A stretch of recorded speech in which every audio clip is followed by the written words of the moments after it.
take their seats, I would appreciate it.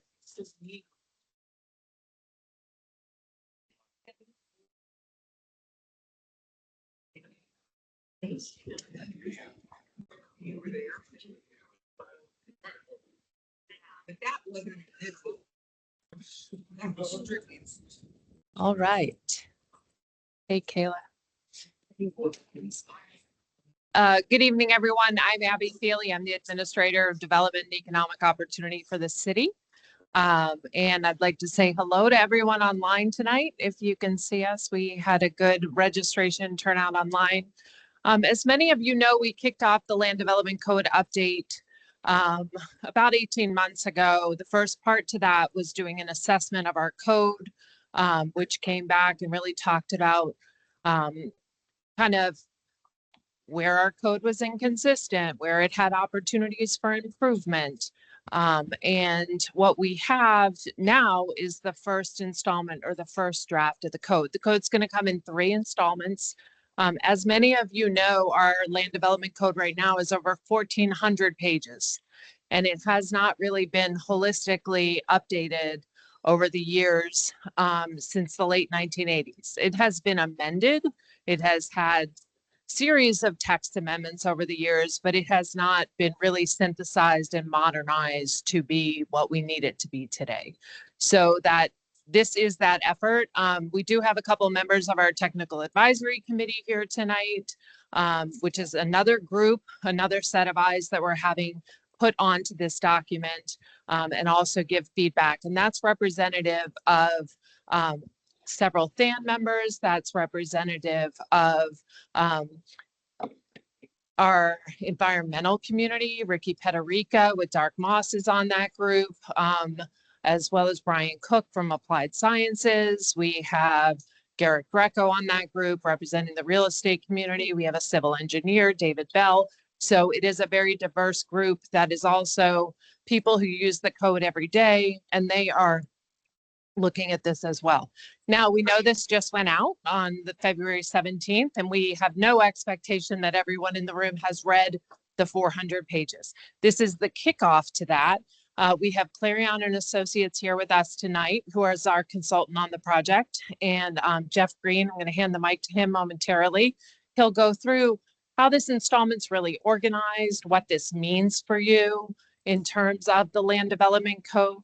What is a zoning code? We'll talk a little bit about all of that as we venture into the first installment. If you are not subscribed to Tampa Forward, so you're not on our list, please be sure we get your information before you leave. There is a link on the Tampa Forward website where you can subscribe so that you're getting all of the correspondence that's coming out related to the code update. There is also an online feedback form. So as you work your way through the installment, if you have questions, comments, you can send those to Tampa Forward, but you can also provide your feedback on the online form. So we're starting off with that. What is in this installment is not set in stone. This is a process we're working through with the community in order to get that feedback and look at this together. That it is called Tampa Forward, Building Tomorrow Together. So that is the intent, that we're working with you and showing you what is going on in the code and getting that feedback and having iterations of this. So with that, I'll turn it over to Jeff. One other housekeeping matter real quick. There are cards for questions.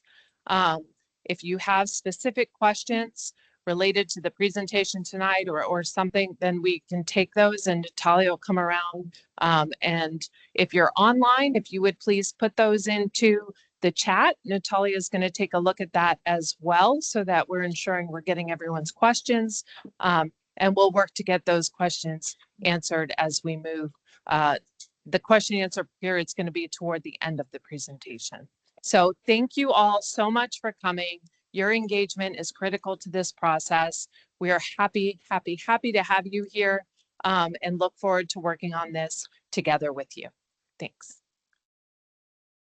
Good evening, everybody.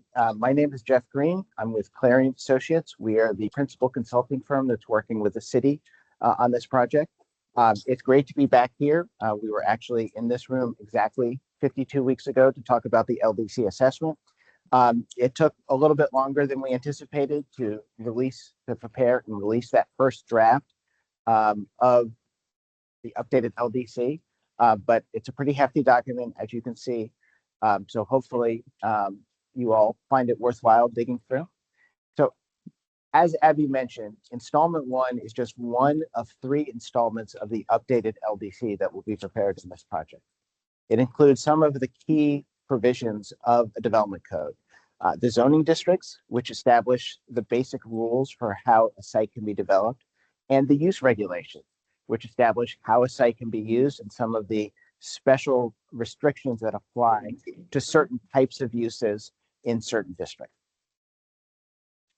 So we're going to just, because it's been a while since we've been here, we're going to briefly sort of go back to the beginning, give you a little overview of the project, highlight the current status. We'll go over the project goals that were established in the LDC assessment and show you how those have been implemented in this installment one. We're then going to do an overview of the updated LDC. And again, because it's a large document, we're really going to start at the beginning by going through some of the questions that we heard, very early on in the project, some of the concerns people had with the way development takes place in Tampa, and try to answer those questions right up front to help give you a little, try to get those answers for you. Then we're going to go through the organization of the updated LDC. Now, we've tried to make this more user-friendly. It is still a complicated document. It's a legal document. Unfortunately, we couldn't make it a lot shorter. So we're going to give you sort of a tour to show you how you can navigate through the document and understand it best. Then we're going to talk about what's included in installment one, what's not included in installment one, what you'll see later, and then talk about the highlights of installment one. Unfortunately, we don't have time to do a deep dive into every regulation in the updated LDC. So we're going to try to hit the high points. And if you all have questions about what we discuss or about other sections of the code that we don't highlight, we'll be able to answer those at the end. So just a brief refresher, we're with Clarion. I'm joined with my colleague, Christian Neuschmidt. We're a planning consulting firm with offices in Chapel Hill, North Carolina, and Denver, Colorado. We have brought in a series of other sub-consultants who bring special expertise to the project. So Dover Pohl & Partners are an award-winning planning firm based in Miami with an office in Tampa as well. They're working on some special design standards for certain corridors in the city. Kittleson Associates is going to help out with some of the transportation elements of the LDC. Plan Active Studio is a Florida-based planner who worked on some of the districts. And then Nancy Stroud is a longtime, well-regarded Florida attorney who's helping out with the development review and approval procedure. This is the overall project schedule that we've shown you in the past. We are again at task 3. This is really the meat of the project. This is the drafting of the code. You can see those little megaphones underneath the schedule. Those indicate the opportunities for public engagement where there will be deliverables, work products for the community to review and comment on. And I'll emphasize this several points during the presentation, but as Abby noted, it's set in stone. This is not something that's going to City Council to be adopted next week. This is the very beginning of a long process. Everything is wide open. We very much expect many comments from the public, and we're looking to a very robust debate about the draft that we have prepared. Leading up to the drafting of the code was the Land Development Code Assessment. This was a document that took everything we learned in that task 1, the project kickoff. We learned from city staff, from neighborhood leaders, from members of the development community, what parts of the current LDC work well, what parts don't work well, and what the goals of the project should be. And so we synthesized all of this in the LDC assessment, which evaluated the LDC based on those goals and made recommendations for how they can be addressed in an updated LDC. This is very hard to read, but these are the 8 goals that you can find in the LDC assessment. And you will see several of them reflected in the draft installment 1 that's available on the website. One of the key is goal 1, to simplify, better organize, and make the land development code more user-friendly. We'll talk a little bit about that, but we think even in draft form, this is a much more colorful, more visually interesting code than your current land development code. We've also made updates to the set of zoning districts to better support the types of development this community wants to see, and to try to address some of the issues around housing affordability and the ability of folks to, afford a place to live in the city. The other part of the LDC assessment was this outline. Can someone fill the audience that little thing of things? So this is the outline of the that was in the LDC assessment, and that really set out the roadmap for the drafting. So that's when the whole updated LDC is produced, it's going to include these 9 articles. As we'll go into a little bit later, installment 1 only includes Article 3, which is the zoning districts, Article 4, the use regulations, and then Article 9, those definitions, rules of construction and interpretation, and rules of measurement. All of the other sections will be delivered along with later installments of the project. This is basically how the process works. The consultant team drafts each installment. We provide it to staff. Their comments are invaluable. A lot of what we do are asked, did we interpret this correctly? Who actually makes this decision? Did we get this right? Staff takes their time reviewing the document, reviews the changes we made, reviews what we've carried forward to make sure we've carried it forward properly, reviews the changes we've made based on the assessment, lets us know if we got it right, goes ahead and provides us comments. We go ahead and make revisions, and those revisions are what are released to the public. They're also released to the advisory team that Amy mentioned. And I have to say, we work on projects all around the country. This is probably one of the best advisory type committees that we've seen, because it is a very broad cross-section of the community with neighborhood leaders, members, people who are involved in development. So they were a great sounding board during the project kickoff and during the LDC assessment. And we're very much looking forward to their comments on this installment. So why do it this way? As you know, if you've looked at the document, this installment is more than 400 pages long. So by providing the installment in chunks, it really provides both the public and staff more manageable sections of the code to review and analyze.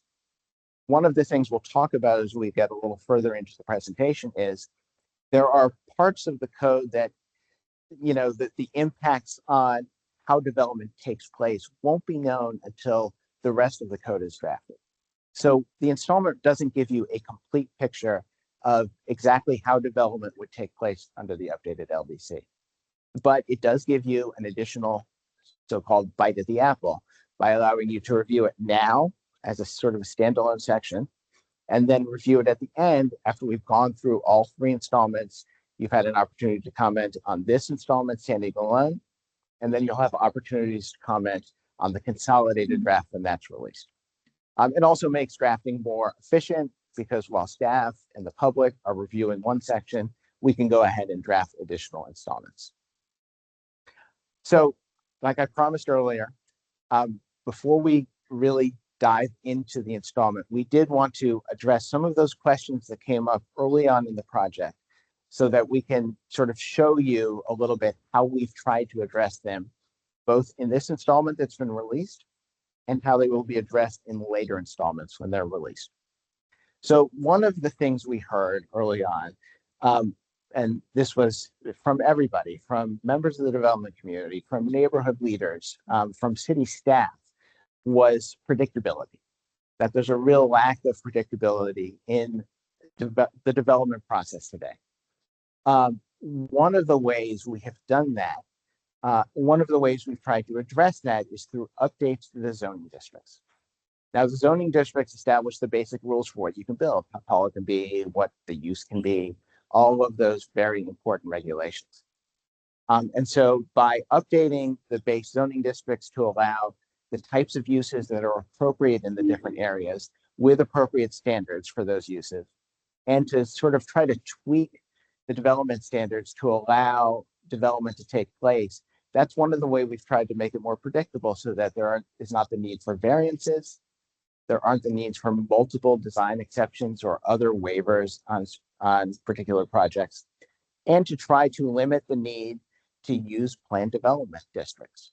Another way we've tried to make it more predictable is by including a minimum size for planned developments. So in the draft, if you do a planned development, a site plan controlled planned development district, you need to have a piece of property that's at least 2 acres in size. That means you can't, take a single lot in a residential community and rezone that to be PD and allow a type of development that's not contemplated under the base district. In future installments, we're going to try to make development more predictable by working on some of the development standards that are often adjusted through the design exception process. So, for example, off-street parking and how you can access sites. Some of the standards that are frequently waived or adjusted. If that's going to be the case, you might as well just update the standards so that you don't have this case-by-case process that you're going through. We will also update all the standards to be more clear and precise, so there's more clarity about what is required and what can be built in any particular development. Building on that, we heard concerns about the overuse of planned development. Talked about on the last slide, we will try to make those base zoning districts a little more accommodating of desired development. But also we have those limitations on planned development size. One of the proposals that will be addressed in a future installment is to replace the very broad design exception process with a more limited administrative adjustment procedure that allows some adjustments when needed for things such as setbacks, maybe even building height a little bit, but not the very broad set of adjustments that are allowed today through the design exception process, which we think adds to that feeling of unpredictability in development. Comprehensive plan. Obviously, that's a process to update the comprehensive plan that's been going on at the same time. You won't see that reflected in here. We've been waiting until the dust settled around that. We understand that it was sent off to the state just a few days ago at about the same time we were releasing this draft. So we're going to look through that and make any changes that are necessary, including adding that consistency matrix. What zoning districts are appropriate in what future land use categories. We will also take the new affordable housing bonus program that's in the comprehensive plan and pull that into the LDC. Finally, affordability. So affordability is obviously a question in Tampa. It's questioned everywhere. And there's really 2 parts to affordability, especially from the housing perspective. There is the sort of deed restricted affordable housing, capital A affordable housing. That's where the housing is limited for people who earn under a certain area median income. That's addressed through the bonus program. Obviously, the state has tried to address that too through the Live Local Act. But the other part of it is attainable or lowercase a affordable housing. Housing types that are, that are less expensive than other types of housing that are built. One of the most expensive types of housing you can build are single family detached homes. And a lot of the zoning districts in the city today, by right, only allow single family detached housing. So one way that we've proposed to address that is in some of the residential districts that we'll talk about later, allowing some different types, allowing duplexes, allowing threeplexes, allowing fourplexes, to provide that opportunity. And it's not mandatory, nobody's going to be required to build something, but to provide that opportunity to have different housing types in some of these neighborhoods. Future installments, again, talked about the bonus program that will be integrated into the code, working on making the development review process more efficient. And, one thing the city might consider is making it easier and expanding where in the city accessory dwelling units are allowed to be built beyond where they're allowed today. Okay, I'm going to give you a brief overview of the updated LDC. And for this section of the presentation, I'm going to turn this over to my colleague, Christian. Thanks, Jeff. So I want to bring you guys back after the bit of frequently asked questions to the sort of details and content of installment number 1. So you've seen this before. As Jeff mentioned, installment number 1 concerns Article 3, which regards zoning districts, Article 4, which is use regulations, and Article 9, definitions, rules of construction, interpretation, and rules of measurement. So I'll give you guys a brief overview of what each of those articles contains and then turn it back over to Jeff for a more detailed dive into each of those sections. So Article 3, zoning districts. These are the basic regulations about the types of land that we have in the city and what you can, how you can build on those types of land. In this section, this includes all of the base districts, so your residential districts, your commercial districts. It includes your special districts.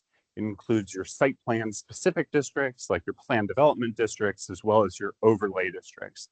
You'll see all of that in this section. In this article as well, include the dimensional standards and the sort of physical restrictions on how you can develop land. So that includes how far your buildings need to be set back from the street. That includes how far they need to be set back from the neighboring lot, how high your buildings can go, how wide your lots can be, that sort of stuff. Installment 1 also includes the entire lineup of all of the modernized zoning districts that we have specified in the LDC assessment, as well as any of those changes that we recommended. Some of these changes include improving, say, the central business district with the channel district, so it's a little bit more readable, more understandable. Right now it's very complex. We're trying to streamline that so it's a little bit easier to use. Oh, sure. Sorry, online folks. All the way out. It's right on out the door. Okay, Steve. Can you guys see all right? Okay. So we are also including in this section the new mixed use districts. And so these are not currently being applied, but they will be available for city council to apply to land where folks in the city have decided that it is desirable to have more walkable or mixed use development. So that's what you've got in Article 3, zoning districts. In Article 4, use regulations, this tells you how land in each zoning district can be used and the kinds of uses that are available on each type of land. If you have any question basically about what you can do on your land, you're going to go into the Article 4 with the use regulations. Another interesting thing that we're doing here is we're taking all of the tables that exist across the channel district, across the municipal airport districts, wherever there are uses all over the code, and we're taking all of those use regulations and putting them in one easily accessible place. Last thing we're doing here in Article 9 is adding basic rules of measurement, rules of interpretation, rules of construction that allow you to really understand what does shall mean or what does may mean in the context of this. How are we measuring height? Are we measuring it from the ground? Are we measuring it from sea level? That sort of stuff. That's all in this section. It also includes all of the definitions from Article 3, zoning districts, and Article 4, use regulations. So if you have any questions about what, say, a doggy daycare is, you'll come over to Article 9 and it'll tell you there. One thing I do want to emphasize about Article 9 is this is not the comprehensive set of definitions for the entire LDC. Right now, it is just the set of definitions that apply to Article 3 and Article 4. So as we roll out future installments, we'll be adding more to these definitions. On that subject, I also want to bring your attention to what's not included in installment 1. Again, as Jeff mentioned, this is a process that we're doing over 3 sections so that you guys have a bunch of bites at the apple. So you can come back, you can think about what we did in this session, bring that back next time, and really get an opportunity to zero in on that stuff. So the stuff that isn't currently included in installment 1 includes development review processes, so your variances, your rezonings, that sort of thing. All of the other development regulations that apply across all districts, so parking, lighting, tree regulations, landscaping, all of that sort of stuff. Nonconformities. Nonconformity regulations basically deal with land that was developed legally in a previous iteration of the LDC, but is no longer conforming with the new version of the LDC. The nonconformity section makes it so there are provisions in place to allow those uses to continue to operate in the future, so you don't have to sort of rush to fix everything up immediately. Enforcement, that's if there are violations of the LDC, that tells you how the city will deal with those violations and make sure that those things are cleared up. And then the general provisions article is a grab bag of all of the different odds and ends at the beginning to make it so that we can transition from the old LDC to the new LDC, as well as things like complying with state and federal law, telling you when it goes into force, what the name of the LDC is, that sort of stuff. I also want to mention that you'll see a bunch of graphics and illustrations in this installment, but that's not all of the graphics and illustrations you'll see, and neither are those complete. Something we want to make sure we do is we get the text down and we get a really strong understanding of what you guys want to see from the LDC before we go ahead and start making all the pretty pictures, so that we don't have to go back and make all those changes and really tax our graphics team before we need to tax our graphics team. So you'll see all of that in future installments. Before we get into the details of things, though, I want to emphasize again, this is an opportunity to really listen to the whole community in Tampa and really hear from you guys what you want. This is not a final version of the code. We want to make sure that this is a collaborative opportunity where we can hear from you and that your input can get added into the sort of corpus of information that we have, so that we can really take your feedback and make it part of what is included in the new document. So all of the provisions that you're going to hear about today are still open for discussion. None of this is set in stone. This isn't the final product. We'll be coming back around to talk more with you all over the course of this project. That's why we're doing it in these 3 installments. That's why we have 6 whole phases. Got many opportunities to really talk it through. So we really hope that you guys give us the runaround. Give us it all. Tell us what you want to see in your community, what we've done right here, what you think we need to change, that sort of thing. All right. So before we get into the actual content of like what's going to happen on the ground in Tampa, I want to just call your attention to a couple elements of the document itself as you're reading through it that can help you navigate through. We've left some navigational aids at the top of each of the pages up here. Some of the sections, for instance, the Central Business District, are very long. And so if you're spending too much time in there, your eyes can eventually glaze over and you can wake up and be like, hey, where was I? If you pop up here to the top left-hand corner of the page, it'll tell you you're in the Central Business District section. So that can help you navigate the thing. It's kind of like your normal fiction book or a piece of nonfiction where up in the top, you've got the book that you're reading, who the author was, where you are, and you can navigate from there. Another thing we have that was asked for in the LDC was significantly easier navigation across the code. So a lot of times you'll see references to say section 52.3.8, and you'll be like, oh, where is section 52.3.8? Instead of having to go to the table of contents, with the power of digital technology, you can now just click on section on that bit and it'll take you immediately to that section, which should significantly ease your ability to navigate it and make it so you don't need to have a sort of comprehensive knowledge of the code to get around. This is an example from the zoning district section where you can see these sections, and those are all clickable in the computer version of the document. All right, the last thing I want to call your attention to in just navigating the document is all of the footnotes that we've put into the document. So these footnotes identify everything from what's new and what's been carrying forward, as where's the reference from the current code, where it's coming from. So if we've said, hey, this is pretty good, we're going to keep it. We generally say we've carried that forward. Where there's something new, we've put that it's new. Where we think it's an important thing to explain why we've made that new thing or why we've made a change, We'll also note that in the footnote, and occasionally we'll note where we haven't completely finished drafting the thing, where there's still a lot of opportunity to think things through, so that you can really give us your feedback on that. And those footnotes will not be included in the final LDC. They're a sort of collaborative opportunity for us to really talk it through on the page. I'm going to turn it back over to Jeff, and he'll talk you through the details of the content. Thank you, guys. Thanks for hanging in. Now we're going to dive into what's the highlights of what's included in the code. Again, there's the city has a lot of zoning districts, so we're not going to go in detail through each of them, but I do want to highlight sort of the key changes that we've made. And I'll move over to the side. Sorry about that. So one of the key goals of this project was to make a more user-friendly document. The current LDC has base districts, it has special districts. They're all organized in a different way.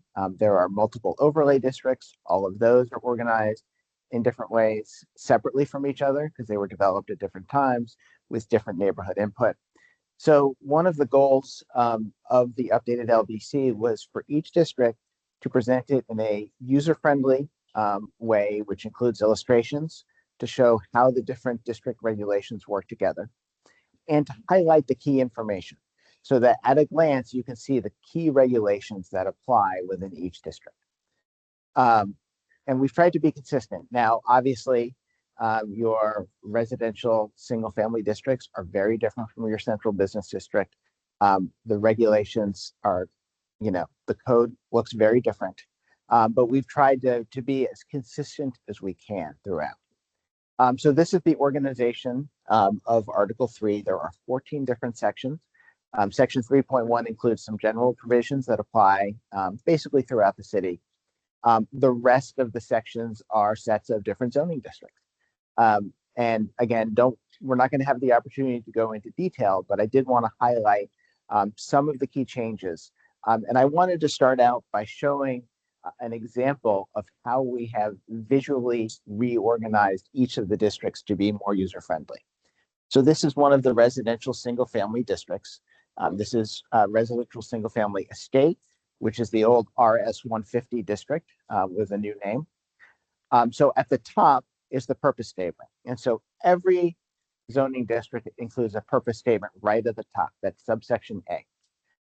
Underneath that, for most of the districts, there is a concept drawing. We've drafted some of the concept drawings already. There are placeholders for other concept drawings, but the show what the district regulations work, the type of development that they work to create. For some of the districts, like the Ybor City historic districts, we think it makes more sense to have actual pictures from the historic district instead of trying to come up with some sort of concept drawing. So we'll likely include photos there in future drafts. Underneath that are cross-references to the use regulations. So in your current code, you have use regulations throughout. There's one use table for the base districts. There's one use table for the CBD.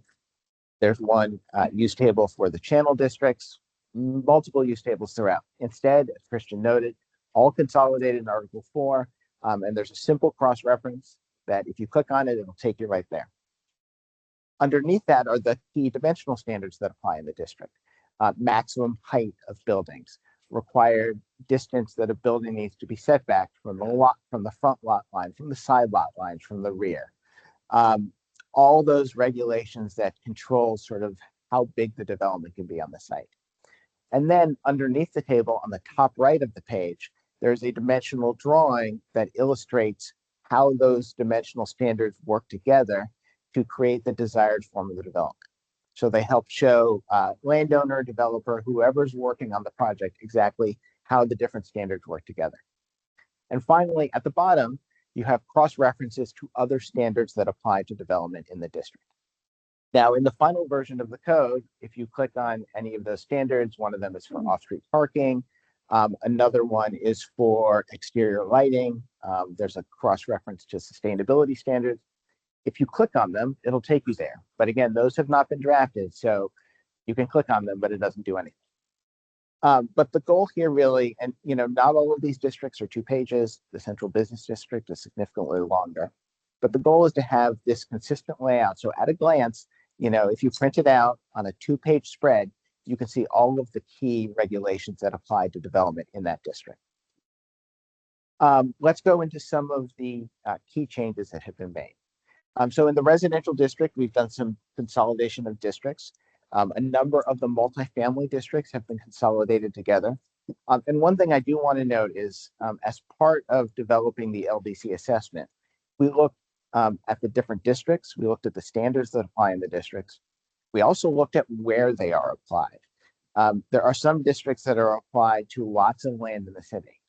There are some districts that are applied to very little amounts of land. There are some districts that aren't applied anywhere.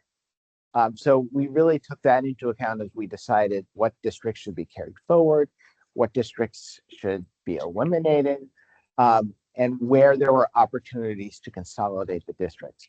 And that's some of what you will see when you look through the installment.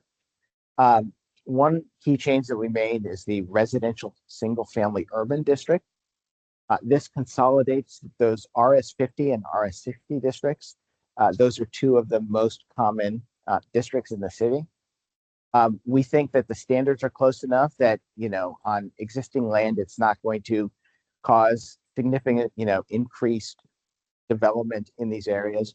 But one thing that we have done, as discussed in the LDC assessment, in order to address some of the concerns around predictability and also around housing options, is we do allow some additional types of housing in those districts. Now, duplexes, triplexes, some cottage court homes. Now, not all of those uses will be, practical on all lots in the RSU district because of the size of the lot, other factors. But we think it's important to provide those opportunities for additional housing types to try to get at the issue with housing attainability, that lowercase a affordability, to provide an opportunity for something other than just single-family houses to be built in these neighborhoods. In that RSU district, we've also included some modest building design standards, mostly around garages and how they relate to the facade, to try to help the design in those districts. Christian mentioned those new mixed-use districts.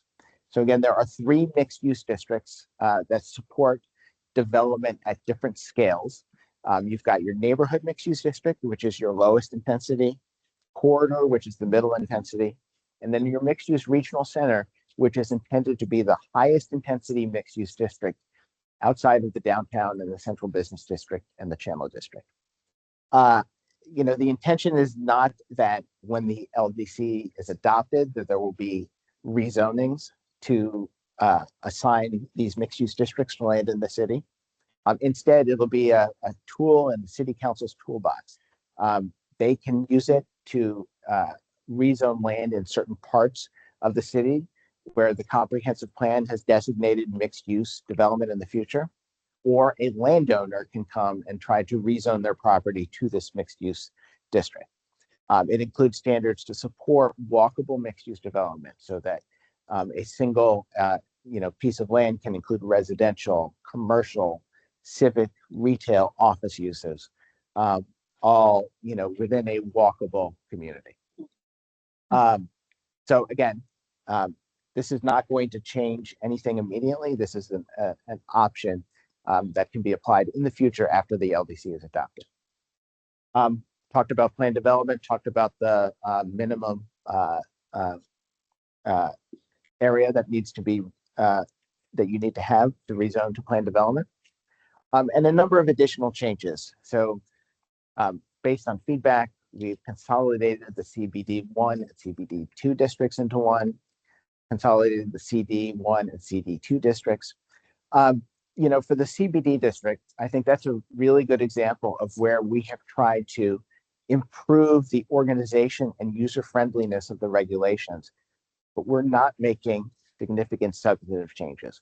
We're not trying to change the type of development in the central business district, but we think we have taken the existing regulations, reorganized them into a way that's a lot easier for people to understand, and hopefully addresses some of the ambiguity that some people have found when trying to apply the regulations. We've gone ahead and simplified some of the standards in Seminole Heights. One thing that we've done with the overlay districts, again, those were developed at different times in association with the different neighborhoods. And so we've gone ahead and tried to organize them in the same way so that they have a similar organization, so that when there's language in different overlay districts that are very similar, it looks like they're intended to be the same, we've used the same language. So again, it's all about trying to simplify and make the code more user-friendly, easier for everyone, for developers, for landowners, members of the community, as well as staff and city council. Use regulations. Again, we've taken all of those different use tables, consolidated them all in Article 4. We have split them up though. There are 4 separate use tables. There's your principal use table, which is the primary use of a site. There's a separate table for accessory uses and structures. So this is a site that is ancillary or incidental. So something like an ATM machine on some sort of commercial drive-through to a restaurant. Accessory dwelling unit is an example of an accessory use.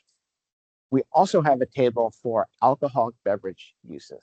So again, currently in your code, alcoholic beverage licenses are authorized through special use permits. So we are not making any change to those regulations, but we've pulled them out of the principal use table where it was a little hard to understand how they related to the principal uses. And we had several discussions with staff to try to get this straight. We pulled them all into their own section, all the standards around the alcoholic beverage uses, all the additional requirements such as insurance. They're now all in that one section. And then also temporary uses have their own table as well. We've gone through, we've updated the use specific standards, taken some of the ones that apply today and added some new ones. Let me just give you a little tour of what we've done with the principal use table. So one of the things that we have done is we now use the updated LDC uses a 3-tier classification system. This is really helpful because it groups similar types of uses together, so that if somebody comes in with a new use that's not explicitly listed, the zoning administrator can look at the use, look at the impacts, determine what category it fits into, what similar types of uses are, and determine whether or not it should be allowed based on that categorization. So every use is within a use classification, very broad. There's a residential use classification, civic and institutional, commercial, and industrial. And underneath each classification are a series of use categories. An example here, this is recreation and entertainment, and retail and services are 2 of the categories in the commercial uses. And then you have your individual uses listed there. Up top, you see all of the zoning districts listed. And every time, like your use table today, in those the cells that are the intersection of the district columns and the use rows, is a letter that identifies whether it's a use permitted by right, which means it doesn't need it needs to comply with the LDC, but it doesn't need a special approval from staff, whether it requires a special use permit 1 or special use permit 2, or what we're calling an adaptive reuse use, which I'll show you in just a moment. One thing I do want to note is where you see yellow in this table, that means it is either a new use if it's in that first column, or it's a use where the permissions have changed in some way. As part of the consolidation of some of the districts, there are some cases where a use was allowed in one of the consolidated districts, but not the other. So we've gone ahead and tried to highlight those. On the right side, you can see the use specific standard. So again, if there are special standards that apply to that use, you click on the link on the PDF on the website, and it'll take you right to the standards that apply. I mentioned the adaptive reuse. That is a pretty limited provision. The idea there is that there are some structures in residential neighborhoods, older structures that were intended for non-residential uses, probably predate a lot of the residential development. But so they can't really be used for residential uses. And the only real option, if you can't have some sort of a non-residential use there is to tear it down. So there's a very limited set of adaptive reuse uses. So generally sort of small scale retail, office, which are allowed in some of the residential districts if the building has been vacant for a period of time. So that's just another option in limited circumstances to try to encourage some use of these structures. Finally, Article 9, definitions and rules for construction and interpretation. Christian basically told you everything that's in there. We've gone through and updated all of the use definitions. We include some of those basic rules of measurement that you need to understand what's an installment one, how you measure setback, how you measure height. And we will be adding additional definitions and some additional rules of measurement as we move on with drafting additional parts of the code. So I think we've kept to time pretty well. And we can answer questions now. So I know that Natalia has passed out pieces of paper, questions on, and we've got a couple already. And thank you for having good handwriting.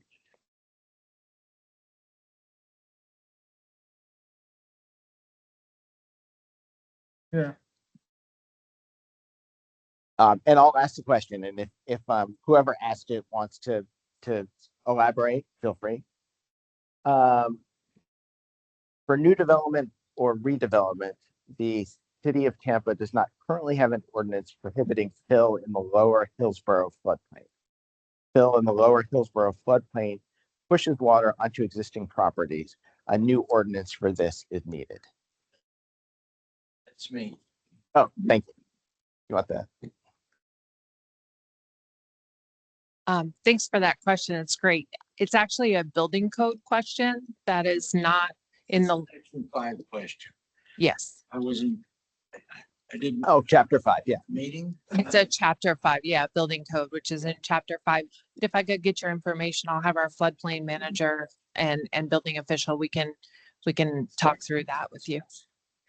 Are you gonna have a public meeting like this for section 5, which is the ordinance? Not that I'm aware of at the present time. That a lot of that is also driven by FEMA regulations and our local floodplain ordinance, which just got updated. But we can definitely get in contact with you and have a discussion on that. Okay, thank you. I'll get your name and information. It's on the card. Excellent. Thank you. All right. We have 3 questions here. Are accessory dwelling units, extended family residence, and accessory units being clearly defined? I get conflicting answers from building department. We've tried. I'm not sure by accessory units what is meant. That's my question. Okay.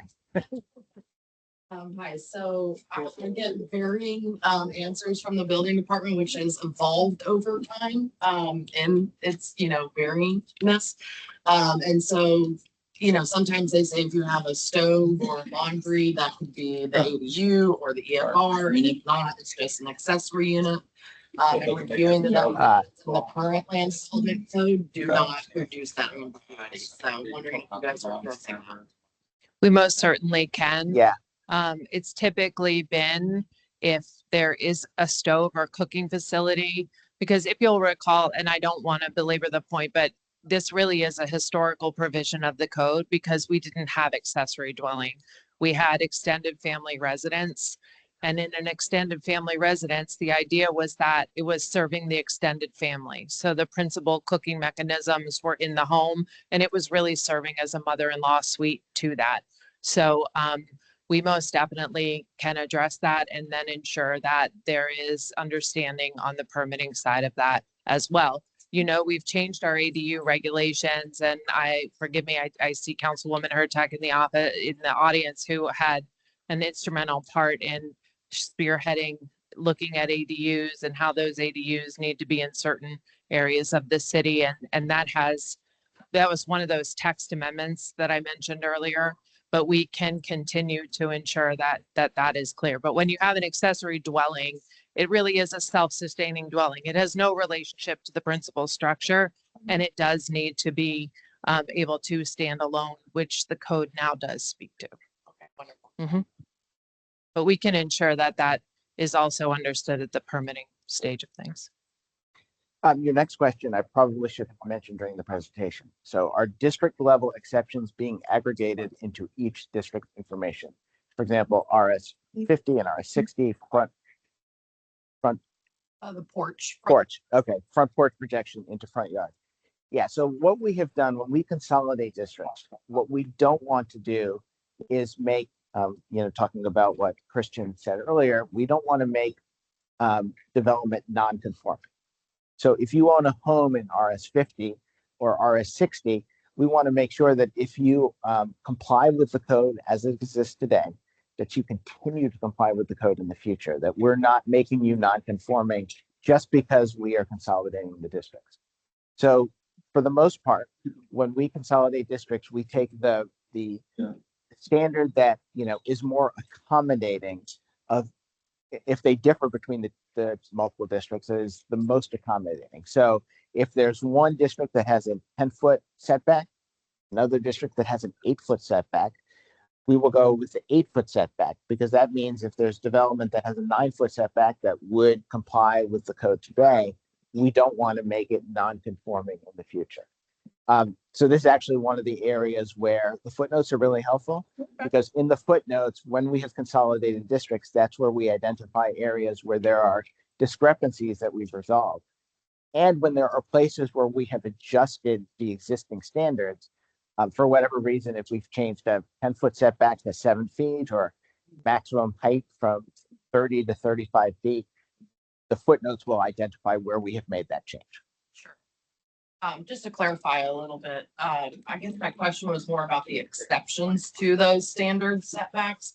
So for example, the front porches, some separation distances, currently in the land development code that lives under the section about those particular use cases and not in the base zoning district. So I was just trying to understand from a navigation standpoint. Section 3.1. So you'll note in every district, there's a reference to over the dimensional standards table. It references not only the standards below that establish the setbacks, but also references section 3.1, which you can find the exception table. Okay. Be there separate but linked. Yes, because we don't want to, we don't want to repeat ourselves over and over again. It's long enough. Flood regulations. Current LDC exceeds ASCE 24-14, which is standard adoption for other jurisdictions. Sorry. So yeah, that's an engineering document that's on the flood regulations, which is adopted for, Hillsborough County and many other local jurisdictions.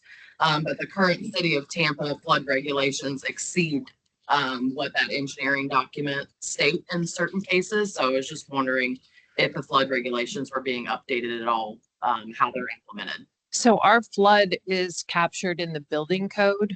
It's not a land development regulation, and we have a local flood ordinance that was just done. We also participate in the National Flood Insurance Program, which requires us to have more stringent standards so that our homeowners get a greater reduction in their insurance premiums. So it's a subsection at 5 that just went through and went to City Council about 18 months ago, if I'm recalling correctly. Okay. Yep. Thank you for that info. Uh-huh. Right. Thank you. Couple of questions here. I'm going to do the second one first. How does the adoption or rejection of the comprehensive plan impact the adoption completion of the LDC rewrite? Well, it seems to be hopefully on a course to being approved. Whether the updated comprehensive plan gets formally adopted, whether it doesn't, we'll make, whatever changes that are needed in order to make sure the LDC is consistent with the currently effective comprehensive plan at the time, we have a complete copy of the LDC that's ready to be adopted.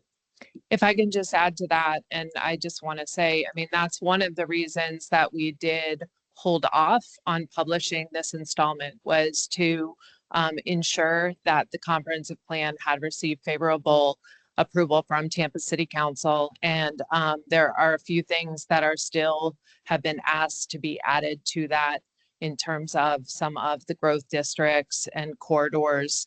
But in addition to that, we've been very mindful of Senate Bill 180 and how that has been out there and how that could potentially impact. And I'm sure for some of you that you're like, what is that? But there was an act of the legislature that said that local governments could not put into effect regulations that are more burdensome on development until October of 2027 is when that bill currently expires. So there is some action in the legislature right now that is looking at making some changes to that. We'll have to see what happens with that session. But that too is, we have been mindful of that in this process to ensure that we're not adopting a code that would have to be rescinded or that would be impacted or be deemed out of order by the state in that relation. So looking at that and also monitoring what's going on in session right now, we also don't want to adopt something and then have it sit on a shelf or 8 months until its effective date could happen. So those are some of the externalities that we're traveling along with this process as we're still looking at modernizing this and updating it as well. So there are some things in that periphery that we're very mindful of to ensure that this would go smoothly. We get that we have a lot of people in the room who have used this code for 20 years and know the nuances of it. It's kind of like who moved my cheese. There's going to be some discomfort in coming into the modern age of this code, but it's so important for the development and the protection of our neighborhoods and the sustainability of our city. So I do want to, there's a couple questions on the chat that I'll address, and I want to thank you folks who are watching online, and thank you for the comments. We will record all of those. Question about is there a plan for mural management? If so, who approves, manages, and monitors?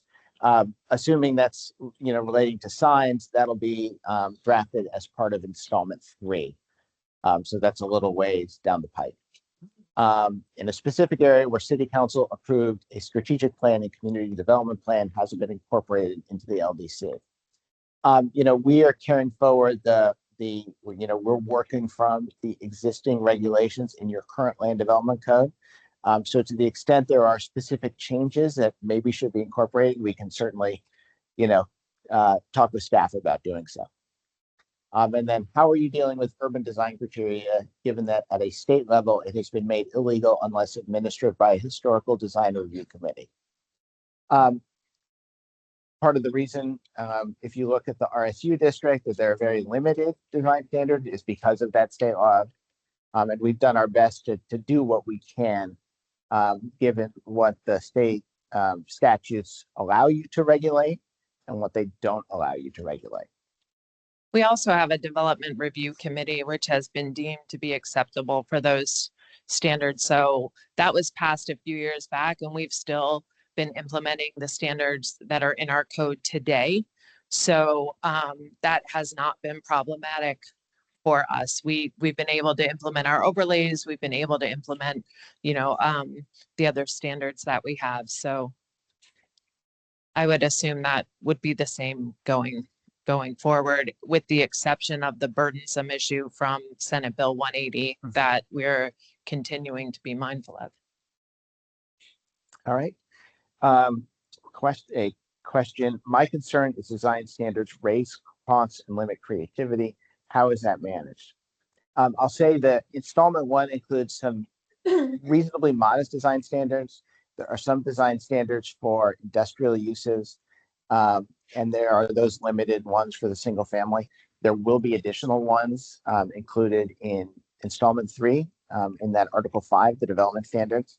And we're sensitive to that. And, I think the best answer I can give is we'll work with staff and develop a set of standards that seem to make sense for the city, and get your feedback on that and see how that's going to work out.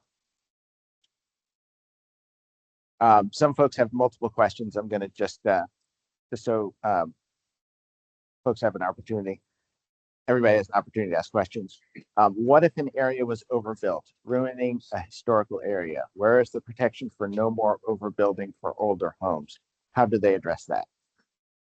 I think, the happy to have that discussion about certain areas. Obviously, Senate Bill 180 is a big problem at the moment. But assuming that gets addressed, you know, it's a very hard balance between, obviously much of Tampa has that fabric with a lot smaller homes, lots of open space on the lot. And the current regulations allow, much larger development by right, in the form of single family houses. So we're trying to address that through, the design standards get at that a little bit, but we also need to be cognizant of the fact that, some of the homes are, probably they're old, getting to the point where they're expensive to maintain. We're trying to address some of the affordability issues by allowing some additional housing types in some of these areas. So it's not just single family homes that are much larger than the community context. It is a difficult discussion. Yeah, This was my question. Due to the fact that the area was protected by 23 acres of wetland mangroves and they were uprooted. And then they were allowed to build apartments up to 15 feet, flooding out both sides of neighborhoods. So in this all, where do we find the fair ground? Do we start penalizing the developers for lying because they get these incentives that they're gonna do this right and do that right, and then go off track and do something totally different? Or do we find it where, do we hold the city accountable or code Mhm. for them allowing it to be built? Or mobility? How do we make it right for people? And for you to say that homes, 111-year-old home never flooded in its life, then all of a sudden floods because of overdevelopment, make it make sense. Where can we find the middle ground on where it's fair for everybody? I would like to know, maybe after the meeting, if you can tell me exactly where that is. That would be, Now, Yeah, we're, they built 12 more townhomes on Ingram, and that area floods. Make it make sense, and they say they're not gonna even build up. You have to, because code enforcement, they had 4 or 5 feet there, and they want to enclose garages. Without that word is gonna come to us again. Mhm. So it's almost a developer sabotage, but no one can foresee the future. And it's scary because people live there and they already ran out 25 families already out of certain areas, and I'm not going down to fight. So, I'm here to get answers. we're familiar with the property and I can share it with you. I mean, we've checked in certain things, but I think, Yeah. We need a hydraulic engineer Mhm. because they rerouted the water. So now the water is coming on an angle in Tappan Park, right to my neighbor's house, because now that's the lowest area. And so now it's destroying the whole park. So they're going to use that as an excuse to try to take the park and rebuild on the park, which they can't because I already spoke with Ted Fowler and everybody.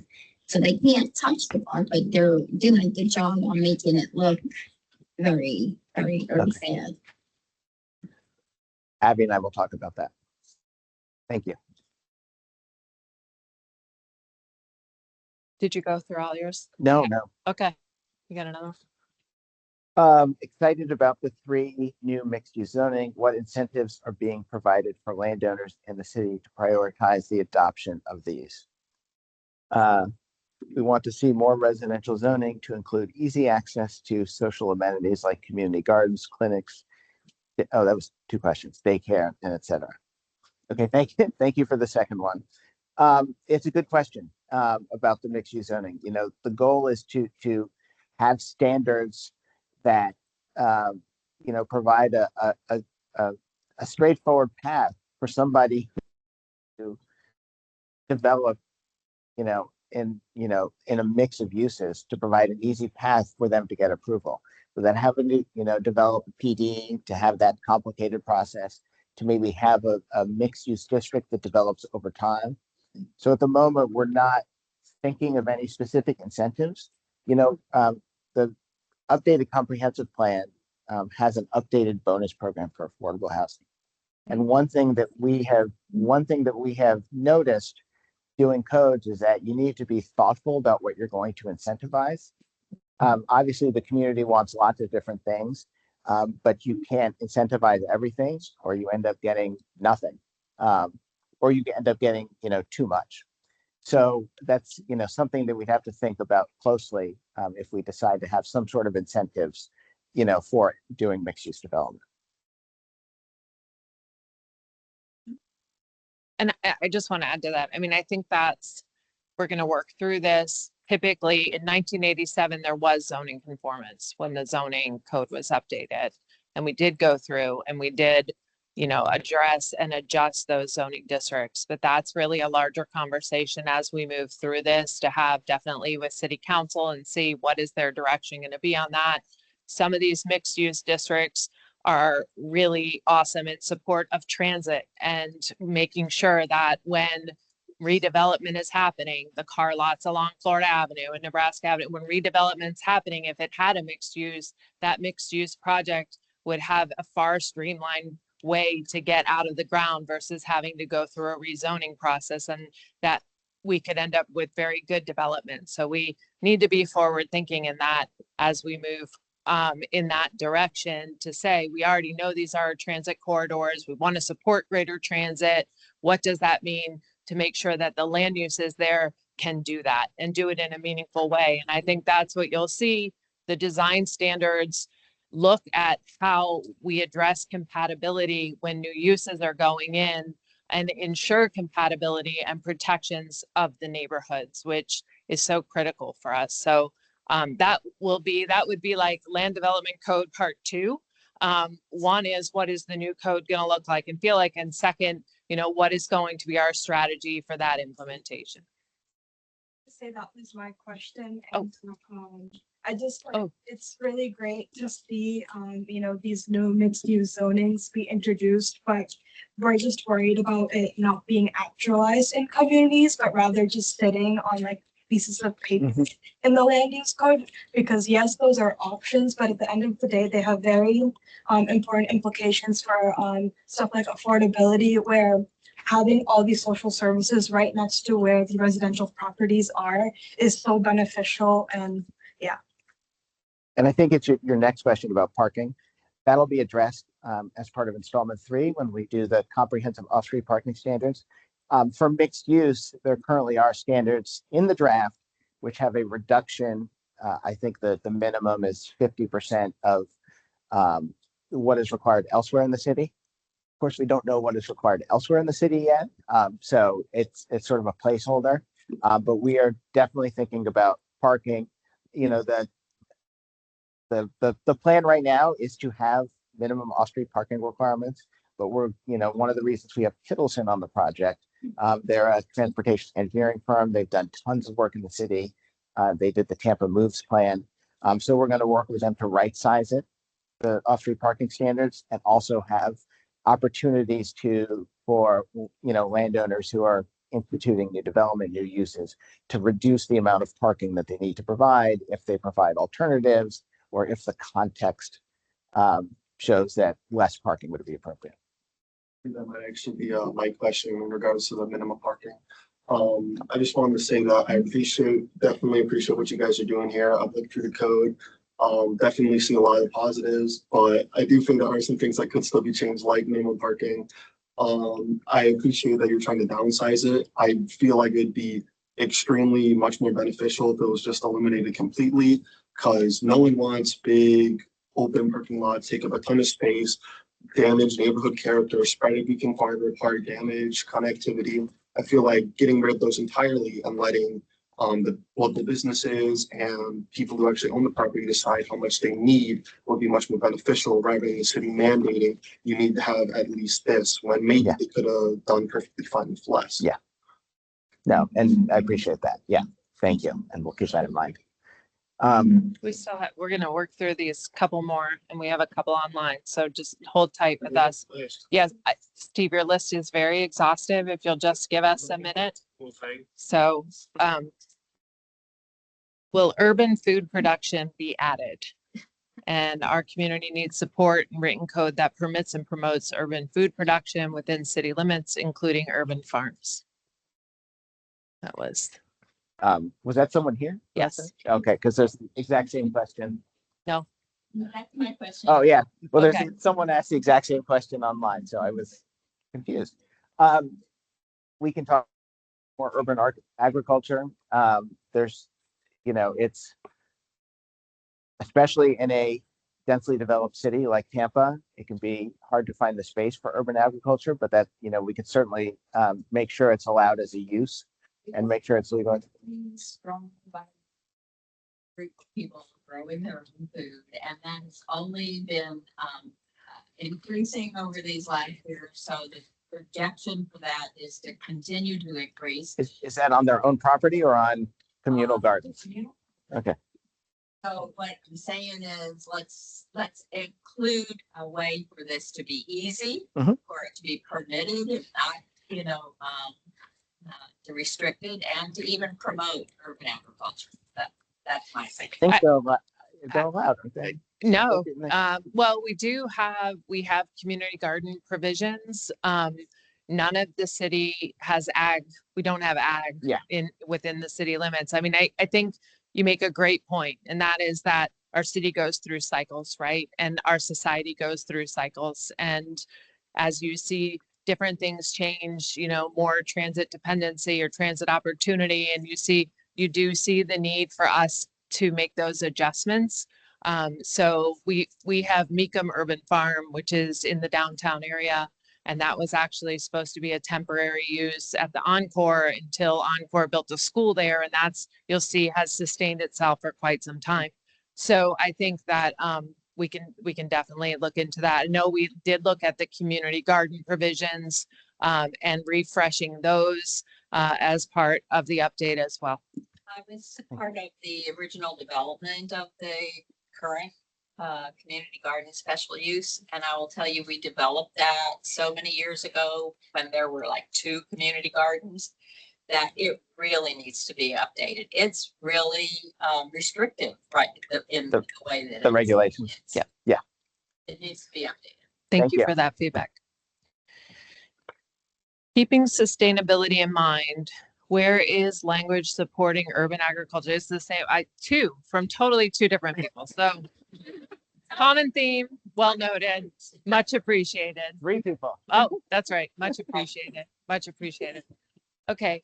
Is there any, I guess that's my question. I do have one question. Is there any specific language that's bolstering that though? Is there any type of incentivization? I know that there's this sort of, you can incentivize to have more and then you might not get everything. I wasn't really understanding of that, but if there's a way to have more nutrient density and food sovereignty amongst those sustainability initiatives that folks like Kitty Wallace, who've been doing the Coalition of Community Gardens, and other members of the Homegrown Hillsborough Network, I just would imagine that the opportunity to take care of some of the questions with regards to health and wellness would be completely in line with what would be provisionally optional inside of this land code. As a producer, beekeeper, musician, and artist myself, I feel like it's extremely necessary to keep folks like myself paying taxes within the city limits. So I would hope to see that there's opportunities for either some type of advocacy, bolster, or support that could make that an option to the community members that are inside of folks in places like that. Yeah, I don't even think we need that. I mean, I think we'll get it in there.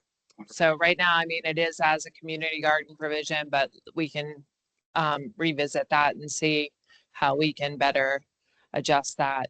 And then look at standards for when it's in residential, when it's not. I think last week, Eric, we got one from a church that was looking to partner and put a community garden onto their property with some retail and some other things. And we actually went back and revisited what the standards are right now and how applicable that is, and if and what needs to be refreshed. That's part of a pre-app meeting that happens with a lot of these permits that are being submitted. Is it a set of pre-app meetings for that? Is that something that's happening at all? I wouldn't say so much. but I think we get a few at a time, or it seems so. We just need to make sure that the code is reflective and supports that opportunity. And the regulations are, and we did a little bit to try to streamline them, but they are a little bit complicated. But we can work with doing some more. Do you have one or two you would like to specifically ask right now? We cannot, the list of 25. I mean, some of these, I think Jeff addressed with nonconformities haven't, that section's not out yet, but do you? I mean, we'll work through these. Yeah, I'll send them to you as an email too. The fundamental question is that when you create new zoning districts, I understand why you're creating the mixed use one. I don't understand why you're abandoning RS 50, RS 60, CG, and CI. So the RS 50 and the RS 60 are distinctively different neighborhoods, and they have distinctively different development patterns. I would suggest that you revamp those zoning codes that are there instead of creating this new residential urban and residential estate. You're affecting a lot of different things, and I don't know what the percentage of the city's development is, but I would guess that more than 50% is RS 50 and 60.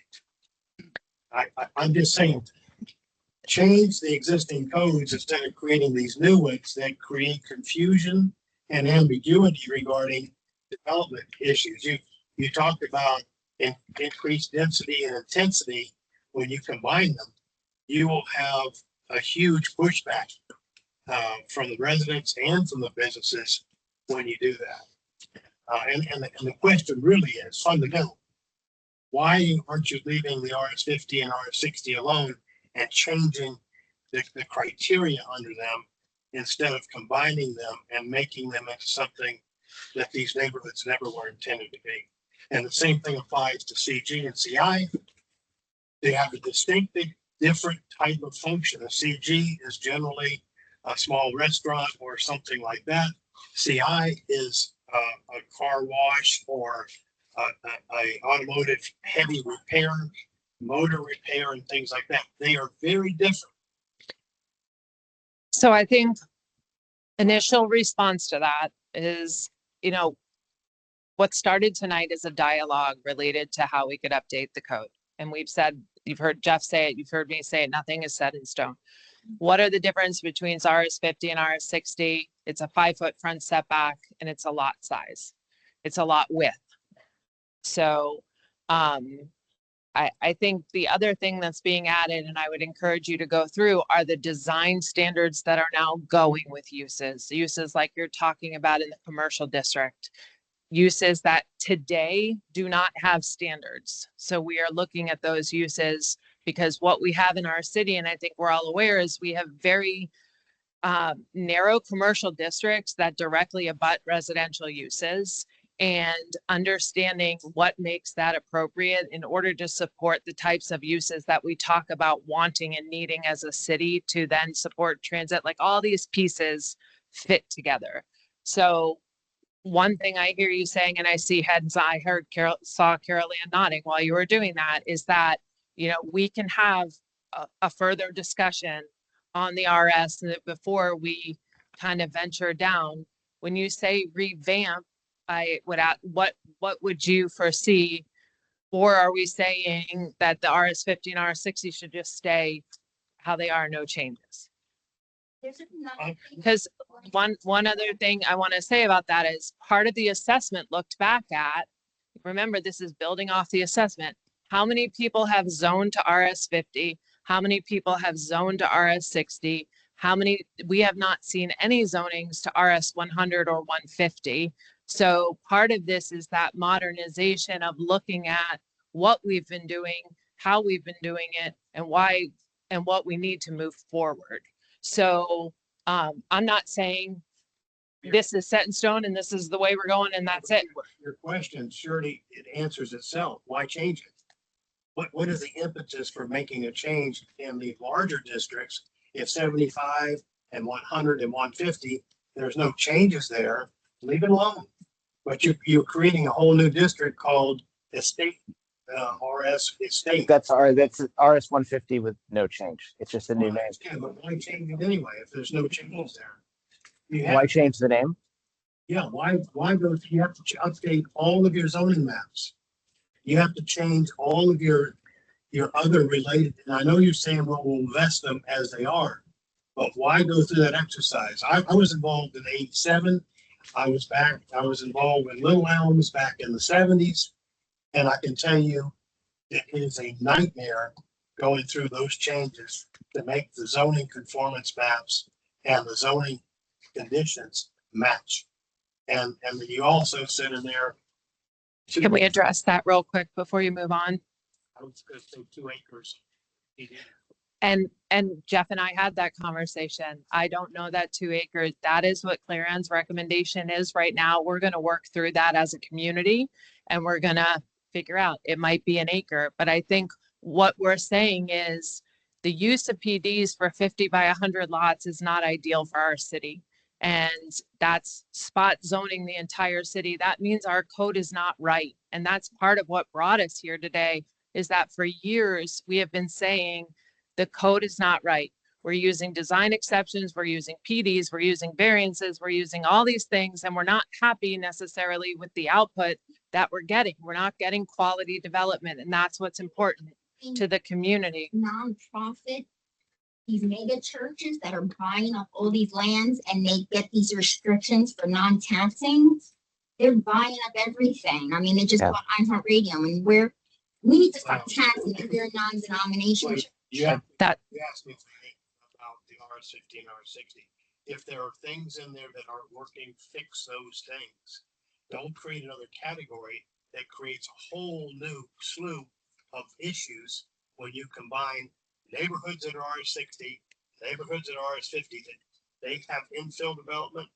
RS 60 has infill development, but now you're throwing in the triplexes and townhouses and other stuff. Well, you're mixing kind of the things together right there. Well, So let's, Saying what Jeff said, that they were going to allow for a consideration of other things. I think you'd leave them alone. And if there's something in there that needs to be fixed, fix it. And But don't that's- find them and create a new district. And that's why, I mean, we are We'll looking work for through this that. feedback. Yep. One other thing I wanted to add, Tampa uses PDs in a way that most other communities do not. And one of the things that we heard at the very beginning was concern about a lack of predictability of the process. And plan developments, by their very nature, are unpredictable because you're essentially writing custom regulations for the way that it's working in Tampa. You're writing special regulations for a single parcel of land in a neighborhood that goes up to city council to approve. And that's unpredictable. And so, we established the 2 acre minimum as I think at one point it was 4, we changed it to 2, just in our drafting. And so there's, we want dialogue about this. And I think, we are, change it to 1 acre, not have a minimum. We've gotten feedback from folks in the development community, but we really want to try to set you on a course where you have base districts and the development takes place within those base districts. We've grown into it because they're layer on layer of things the staff cannot review and approve. And only city council can approve it. And so your mechanism for solving the problem has been, you have to go to city council. Yeah, but. I Right, I agree. To take care of it. Fix the code. Are there any, City council is not getting the whole rundown of everything, and then they're approving it, and then they go back and say, I don't remember seeing this. We- So it's bunched in there. I think the dialogue that's happening in this room is proof in point that we do need to make some changes, and we understand through this process, not all those changes are going to make everyone happy every day, but we need to look at this, as the future of our city. I think we understand that many of these codes are outdated. I mean, our code does not even say the word pickleball. It doesn't say the word doggy daycare. It doesn't say all these things that we're living in today. And it's so critical that we take this journey together with respect of all of these points in favor of, moving our city forward. So on that note, I do want to say thank you. I want to remind you, ma'am. Yes, ma'am. Don't understand why we're keeping plan unit development and throwing that onto a city council to have to take their time and they are running the city to get into a development thing. I think it's stupid to keep it. Well, Sorry. And Thank you for your feedback. No, it's a very robust and it's a hard conversation, right? And I think we've gotten used to it. We've grown into it. That doesn't make it right. Not I want to give a little, something that the city council doesn't really want to deal with any. I do want to, I mean, a little context there is, first of all, in most codes that we do, we include some type of plan development. We actually had one community about 15 years ago. We recommended they include one. They decided not to. They came back like 6 years later and asked us to add one. But if part of it is, most communities have this as an option, but it is, to a certain extent, it's a culture. You all, the city council is used to approving plan developments. And so that's, some of it is a code thing, but some of it is a culture thing. And I think if depending on what is included in the final LDC, To make this be more clear, easy to read and easy to understand, and it would not demand things that city council really doesn't want to be doing. yeah, Yes. and that's why we have the size. That's why we propose the size limitation. There will be circumstances where it's appropriate to do a PD. There will be types of development that really aren't contemplated. I do, before we go. 2 minutes. We have 2 minutes. I do want to just close out too by saying that Thursday morning, Jeff will be making a presentation to City Council. City Council is a partner in this process.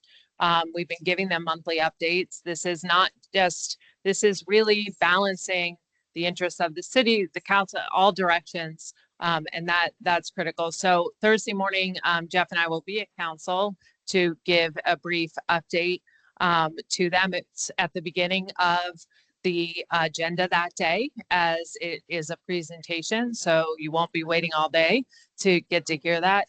And then also the feedback form that is online as you work through the code.